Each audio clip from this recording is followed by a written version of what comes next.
Turkish কাবাবের প্রশংসা বিশ্বজুড়ে। সেই তার্কিশ কাবাব ও অন্যান্য রকমারি স্বাদের খাবার বিক্রি করে বিদেশের মাটিতেই ব্যবসায়ী হিসেবে প্রতিষ্ঠিত হয়েছেন বাংলাদেশের লিটন উদ্দিন।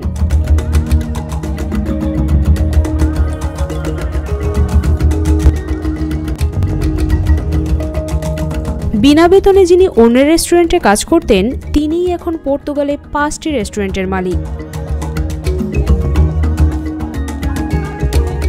মাত্র 3 বছরের সুনির্দিষ্ট পরিকল্পনা আর অক্লান্ত পরিশ্রম বদলে দিয়েছে লিটনের জীবন। ঠাকুরগাঁয়ের সন্তান লিটন উদ্দিন এখন পর্তুগালের নামকরা ব্যবসায়ী।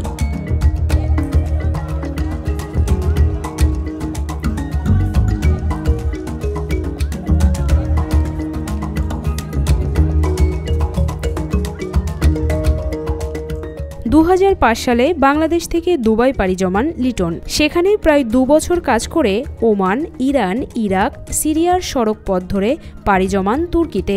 বহু চেষ্টায় জোগাড় করেন রেস্টুরেন্টের কাজ। চাকুরি পেলেও কাজের ধারণা না থাকায় লিটনকে বিনা বেতনে কাজ করতে হয় কয়েক মাস। তার্কিশ রেস্টুরেন্টে প্রায় 5 বছর কাজ করতে করতে শেফ হয়ে ওঠেন লিটন উদ্দিন। আমার এই বিজনেসটা অনেক একটা স্বপ্ন ছিল, অনেকদিন ধরে এই কাজ করছি তো, আর এটার উপরেই ভাবছিলাম যে আমি একটা তুর্কিশ গ্রিলের একটা কোনো রেস্টুরেন্ট দেওয়ার চিন্তা ভাবনা ছিল। আমি 2005 সালে বাংলাদেশ ছাড়ি, সেখান থেকে দুবাইতে আসি। কিছুদিন ওখানে থাকার পর আমি তুর্কিতে চলে আসি। এই তুর্কিতে আসার আগে অনেকগুলো দেশ ঘুরছি, তো তুর্কিতে আসার পর এই কাজটা আমি সেখানেই শিখি। রেস্টুরেন্টের কর্মজীবন থেকেই নিজের ভেতরে ইউরোপের রেস্টুরেন্ট ব্যবসায়ী হয়ে ওঠার স্বপ্ন লালন করতে থাকেন। সেই লালিত স্বপ্নের পেছনে ছুটতে ছুটতে তুর্কি থেকে লিটন চলে যান জার্মানিতে। 2012-র দিকে আমি জার্মানি চলে যাই এবং জার্মানিতে গিয়ে এই কাজ আবারও ওখানে করি। সেখানে আমি আবার রেস্টুরেন্ট ওপেনিং করি 2018 সালে। সেখান থেকে 2001 সালে আমি পর্তুগালে চলে আসি। আমার এই তুর্কিশ গ্রিলের যে কাজটা, এটা মূলত আমি তুর্কিতেই শিখি। আজ থেকে বিগত অনেক বছর আগে আমি তুর্কিতে যখন ছিলাম, সেখানে আমার প্রধানত এই কাজ নিয়ে আমার গবেষণা ছিল এবং আমি এই কাজেই ওখানে করি অনেক বছর। সেখান থেকে আমি যখন জার্মানিতে আসি, আমি তুর্কিশ গ্রিল ওখানে দেই নাই, তবে ওখানে আমি অন্য রেস্টুরেন্ট দিয়েছিলাম। কিন্তু পর্তুগালে আসার পর আমার যেটা মূলত ছিল আমার নিজস্ব কিছু রেসিপি, তারপরে এর ফাঁকে মনে করেন এর সাথে লাগানো কিছু আমাদের তুর্কিশ কিছু রেসিপি আছে। মূলত তুর্কির যে ট্র্যাডিশনাল ফুল যে তুর্কিশ ট্র্যাডিশনাল রেসিপিটা, এটা কিন্তু আমাদের প্রতিটা ব্রাঞ্চে আছে। সর্বশেষ স্থায়ী হওয়ার লক্ষ্যে বেছে নেন ইউরোপের দেশ পর্তুগালকে। 2021 সালে চলে আসেন লিসবনে। নিজের স্বপ্নকে বাস্তবায়ন করতে নিরলস চেষ্টা আর অধ্যবসায় শুরু করেন লিটন। নিজের জমানো এবং ঋণ করা টাকায় শুরু করেন লিটনস তার্কিশ গ্রিল। আলহামদুলিল্লাহ এখন পর্তুগালে আমাদের 5টা ব্রাঞ্চ আছে। এর মধ্যে আমার অ্যাভিনিউ রোমা যে ব্রাঞ্চটা, এখানে আমার একজন পার্টনার আছে, ওনার নাম হচ্ছে জহির ভাই। আমরা দুজনে এটাতে পার্টনারে বিজনেস করি, আর বাকি যেগুলি শপ আছে এগুলো আমার আলহামদুলিল্লাহ আমি নিজেই করছি।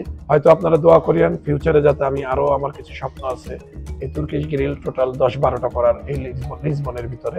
আসলে অনেকে অনেক কথা বলে, পর্তুগালে ব্যবসা করাটা যত সহজ তত কিন্তু কঠিন আছে। অনেক সময় লেগেছে আমার, আর অনেক কষ্ট করতে হয়েছে এবং দিন রাত 24 ঘন্টা পরিশ্রম করে আজকে কিন্তু এই জায়গাতে আসা। যে আমার যখন প্রথম শপটা আমি উদ্বোধন করি, সেখানে আলহামদুলিল্লাহ আমার অনেক বন্ধু বান্ধব এবং আমার যেসব স্টাফ আছে সবারই পরিশ্রমে দিন রাত 24 ঘন্টা তারা পরিশ্রম করে যে বাহবাটা আমাকে দিছে, এবং আমি ভেবেছিলাম যে অবশ্যই আমি কিছু ভালো করতে পারবো।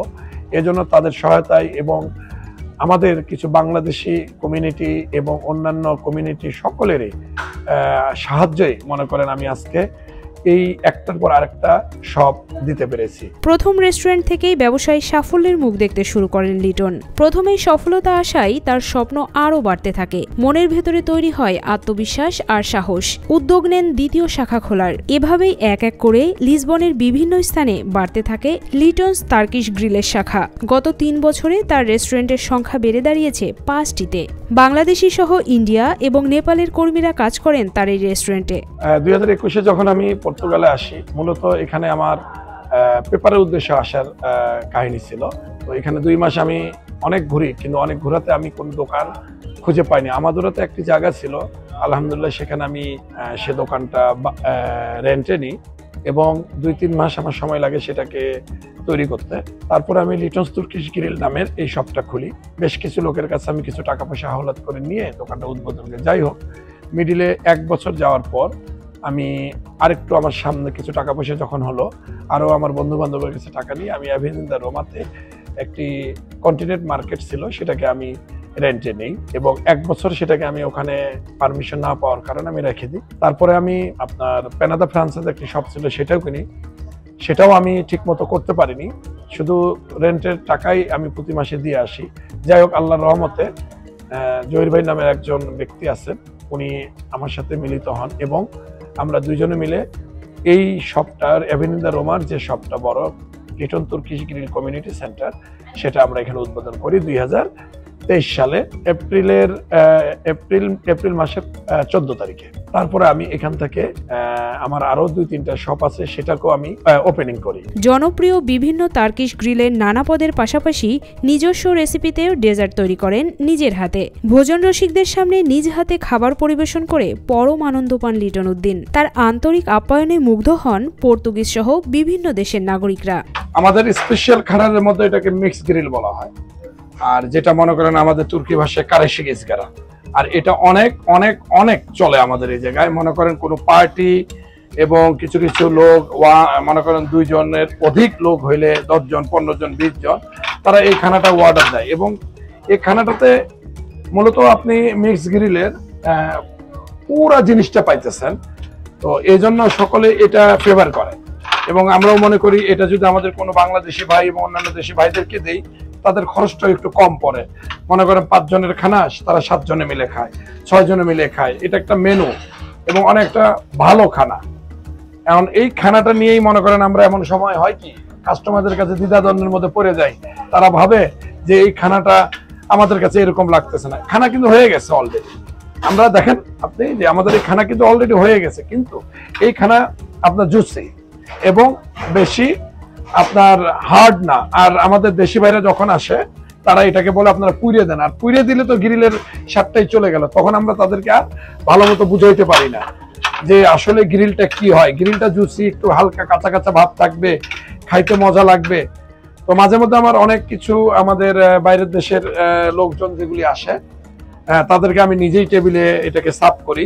তখন তারা বুঝে যে না ঠিক, যে আমাদের খানার মধ্যে যেমন এটা এর থেকে বেশি করলে এটা আর হবে না, তখন আর এই লোকটা আর খাইতে পারবে না। তো যাই হোক, আমি সকলকে বলবো, হয়তো তুর্কির খানা সবাইরে আমরা বুঝাইতে পারি না যে এই খানাটা আপনারা এইভাবে খান। এখানে তো আর আমরা কেউ ভাতে মাছে বাঙালি না আমরা, আর বিশেষ করে আমরা তো কখনো তুর্কিতে যাইনি এবং তুর্কিতে গিয়েও এই জিনিসগুলি 1 দিন 2 দিন 3 দিন খাইছি। যারা যেইভাবে দিছে ওরা তো আর বলতে পারবে না যে এক দেশের খানা কেমন আরেক দেশের খানা কেমন। এই জন্য শুধু এইটুকু বলবো, আপনারা আসেন আমাদের এখানে, আমাদের উপরে ছাইড়ে দেন। ইউরোপ সহ গোটা বিশ্বে প্রবাসী বাংলাদেশিরা নানাভাবে দেশের অর্থনীতিতে অবদান রাখছেন। সেসব সফল ব্যক্তিদের মধ্যে লিটন উদ্দিন এক অনন্য উদাহরণ। যারা বাংলাদেশ থেকে এদেশে আসে, তারা যারা কাজ করে, এখানে কিন্তু অনেক বিজনেস আছে, অল্প টাকাতে বিজনেস করতে পারবে। তারা যে সততার সাথে নিষ্ঠার সাথে কাজ করে। আলকোহল জিনিসটা আমাদেরকে বিক্রি করতে হবে এটা কোনো মানে নেই। আজকে আমি আলকোহল ছাড়া যদি এখানে আসতে পারি, অন্যান্য ভাইরাও কিন্তু আলকোহল ছাড়া বিজনেস করতে পারে এবং আজকে মনে 10-15-20 হাজার টাকা দিয়ে তারা যে কোনো একটা বিজনেস খুলতে পারবে। তবে আমি বলবো কি, হুট হারাট করে আসে কেউ যাতে না বুঝে কোনো বিজনেস না করে, আগে বুঝুক, জানুক, কোনো একটা কাজ শিখা থাকুক। তবে কোনো একটা অভিজ্ঞতা না থাকলে বিজনেসটা না করাটাই বেটার। কারণ আমি অনেক দেখছি এই 2-2.5 বছরের অভিজ্ঞতায় 50 জন লোকের সাথে যদি আমার পরিচয় যায়, এর মধ্যে 35%ই আপনার মনে করেন ব্যবসা হয় বেঁচে দিচ্ছে, না লস খেয়েছে, ছাড়িয়েছে। তো এটা যাতে না করে, আর সুবনারা আগে 2-4-5 মাস 6 মাস 1 বছর কোথাও কাজ করুক, কিছু অভিজ্ঞতা অর্জন করুক, কিছু কাজের সম্বন্ধে অভিজ্ঞতা নোক, তারপরে সে দরকার একটা কিছু করুক। কারণ এখানে অনেক অনেক সুন্দর বিজনেস করার একটা জায়গা এবং এটা বুঝতে হবে ইউরোপের মধ্যে সব থেকে মনে করেন আপনার যেটা ইউরোপের কুইন বলা হয় পর্তুগালকে, আর এখানে টুরিস্ট আসবে কি আসবে এত সুন্দর একটা দেশে, তাহলে আমরা এখানে যে কোনো সময় একটা কিছু করতে পারি।